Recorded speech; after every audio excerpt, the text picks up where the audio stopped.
بسم اللہ الرحمن الرحیم.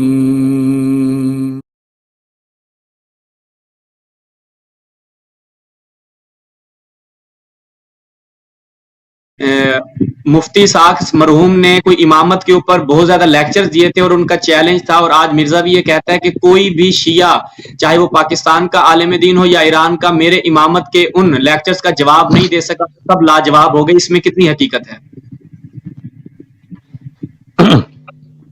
اصل یہ ہے، مولانا محمد اسحاق صاحب میرے دوست تھے اور میرے پاس بے شک وہ تشریف لاتے تھے اور میں ان کے پاس بھی گیا فیصل آباد اور ان سے ملا. پھر میں نے ان کو کچھ کتابیں بھی دیں، انہوں نے مانگی جی مجھے یہ کتابیں دے، میں ان کا مطالعہ کرنا چاہتا ہوں، وہ بھی میں نے دی. اصل یہ ہے کہ میری زندگی میں میری ملاقاتیں جو رہی ہیں انہوں نے کبھی مسئلہ امامت پر گفتگو نہیں کی مجھ سے، اور مجھے کبھی نہیں کہا کہ جی شیعہ کے ہاں کوئی سری اور صحیح و سند نصوص سریہ جو ائمہ اہل بیت علیہم السلام پر ہیں، کہیں بھی شیعہ احادیث میں صحیح و سند احادیث موجود نہیں ہے. مجھ سے انہوں نے بات نہیں کی. مجھے بعض لوگوں نے بتایا کہ ان کے پرانے لیکچر ہیں کوئی، تو مرزا محمد علی صاحب میرے بھائی ہیں، میرے پاس آتے رہتے ہیں وہ، اور زبیر علی زئی بھی میرے دوست تھے. ہمارا تو بڑا اچھا یعنی وقت گزرا ہے، تحقیقی وقت تھا، تحقیقی زمانہ تھا، اور ہمارے اندر کوئی تعصب بھی نہیں تھا. ایک دوسرے کے ساتھ میں اور شیخ زبیر علی زئی صاحب، ہم دونوں یعنی بلا تکلف ایک دوسرے پر سوال بھی کرتے تھے اور ہم جواب بھی دیتے تھے اور ایک دوسرے کو یعنی مطمئن بھی کرتے تھے. یہ کوئی ایسی بات نہیں تھی کوئی. تو میرے بھائی علی جو علی ہیں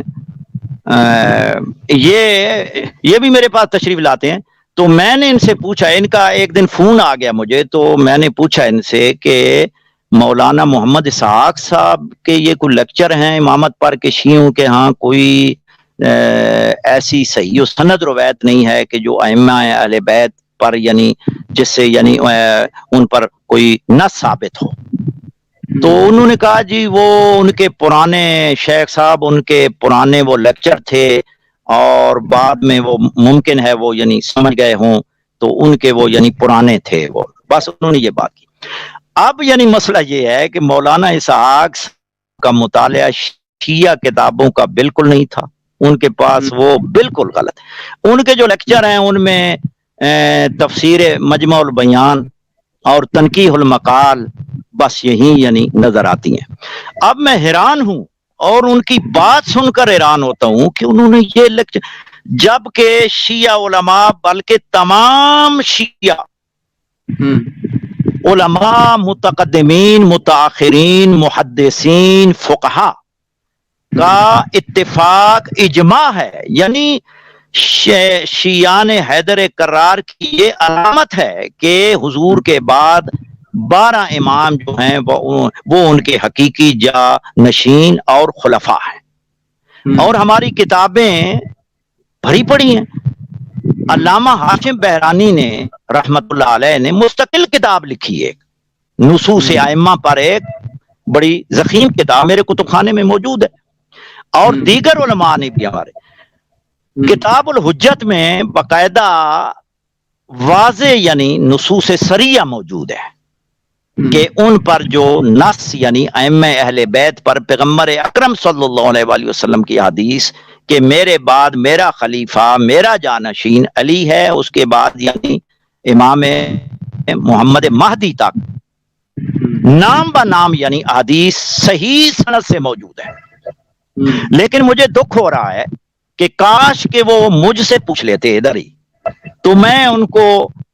ایک نہیں بلکہ ہزاروں صحیح و سند حدیث دکھاتا کہ جو ائمہ اہل بیت پر نص ہے یعنی نص موجود ہے باقاعدہ نام با نام. اور وہ میں حیران ہوں کہ انہوں نے شیعہ کتابوں کا مطالعہ کیا ہوتا تو اصول کافی کو دیکھ لیتے. اصول کافی میں کتاب الحجت میں باقاعدہ نصوص صحیحہ عنوان ہے باقاعدہ نص اللہ و رسول، یعنی اللہ اور اس کے رسول کی یعنی نص ائمہ پر، یہ اب مجھے وہ باب نہیں یاد آ رہا، نصوص کا نام ہے یہ کیا، یعنی کتاب الحجت میں باقاعدہ وہ احادیث موجود ہیں، نصوص سریہ،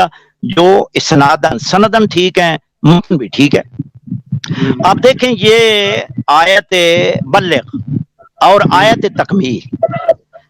اور خطبہ غدیر، جس میں حدیث ثقلین بھی ہے، من کنت مولا بھی ہے، اصول کافی میں موجود ہے اور اس کی سند بھی موجود ہے۔ اب یہ ہے کہ اصول کافی میں لایا نہیں ہوں، ورنہ میں آپ کو پڑھ کر سنا دیتا اپنے ناظرین کو کہ خلافت بلا فصل پر واضح نصوص صحیح و سند موجود ہیں، اور اس میں آیت تبلیغ موجود ہے، غدیر کا واقعہ پورا موجود ہے،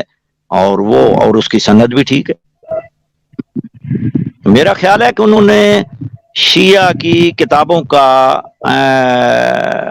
بالتحقیق مطالعہ نہیں کیا،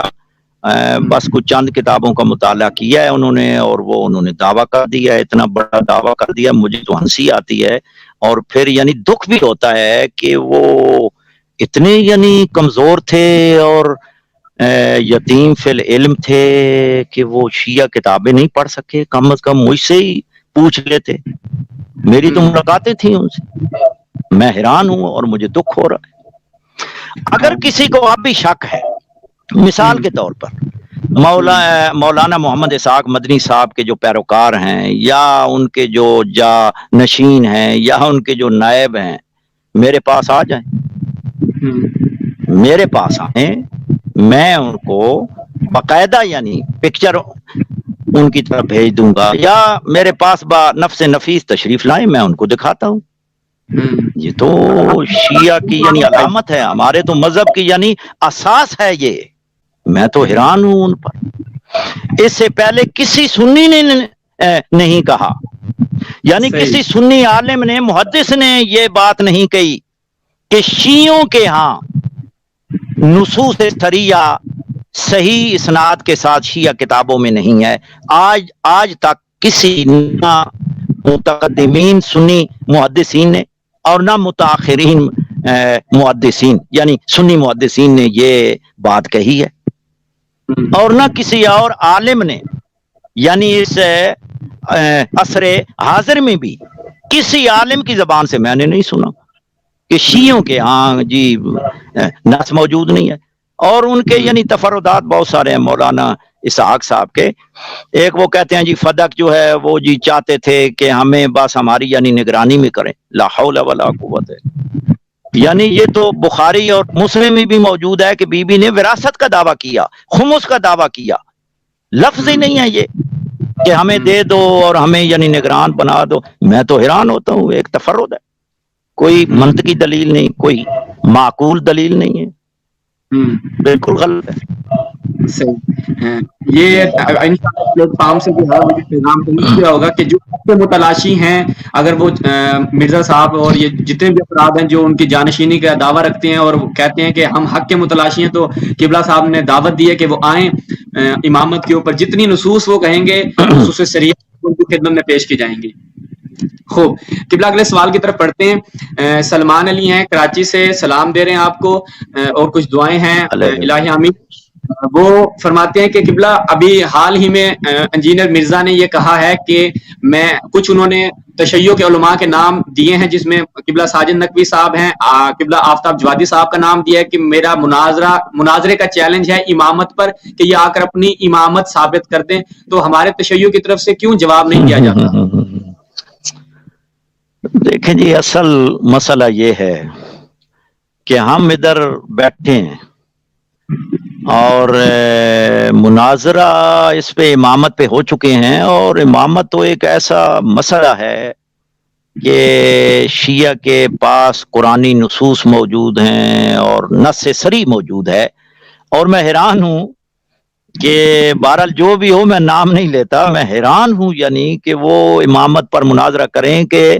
جن کی بخاری میں لم یستخلف رسول اللہ کہ رسول اللہ صلی اللہ علیہ وآلہ وسلم نے کسی کو خلیفہ نہیں بنایا، نص ہی نہیں ہے، یعنی نص ان کے پاس نہیں ہے۔ میں حیران ہوں، یعنی بخاری اور مسلم میں اور باقی یعنی متعدد متقدمین محدثین نے یہ لکھا ہے، اور جب بخاری اور مسلم میں آ گیا تو متفق علیہ ہے، اور اس میں ہے کہ لم یستخلف رسول اللہ، رسول نے کسی کو خلیفہ بنایا ہی نہیں، اور وہ یعنی شرائط بیان کرتے ہیں۔ بہرحال یہ ایک لمبی گفتگو ہے امامت پر کہ کس طرح امامت کا انعقاد ہوتا ہے، خلافت علی منہاج نبوہ، اس کا انعقاد یعنی ان کے ہاں کیسا ہے، وہ ان کی یعنی عقائد کی کتابیں میرے پاس پڑھی ہیں کہ ان کے ہاں یعنی امامت کا کیا تصور ہے، وہ انشاءاللہ الگ ایک نشست ہونی چاہیے اس پر۔ تو وہ کہتے ہیں ان کو باقی وہ امامت پر اگر کوئی گفتگو کرنا چاہتا ہے تو ہم حاضر ہیں انشاءاللہ۔